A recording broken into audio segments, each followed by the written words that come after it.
Et on طيب. a remarqué depuis 2019, la revue Le Djesh, il est rentré depuis, on va dire, 2021, quelque chose, 2020-2021. On a remarqué la revue Le Djesh, c'est plus une revue, on va dire, entre guillemets, opérationnelle, mais c'est plutôt une revue politique. Ça veut dire avec des éditos orientés sur la ligne de défense du pouvoir, du pouvoir en place. Et puis avec des positions politiques, on a vu même la revue de Jesh soutenir un candidat pour te dire à quel point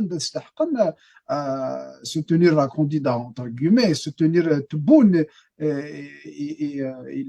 ça veut dire le pouvoir au détriment de la démocratie, au détriment de tout, donc de tous les usages. En plus, la revue Le Djesh, normalement, c'est une revue opérationnelle.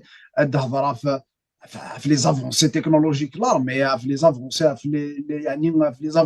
sociales, économiques, tout ce qui concerne la défense nationale, parce qu'il se met le Djesh, l'armée nationale, donc tout ce qui est attrait à la défense nationale, que ce soit les missions régaliennes de défense, les avancées technologiques de NIR, les avancées avec des partenariats. Il peut parler de tout ce qui est relatif à la défense. C'est-à-dire, c'est une revue de défense.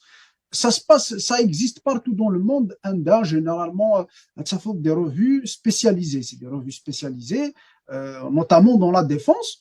En général, c'est des journalistes spécialistes dans de tout ce qui est défense. Mais ils parlent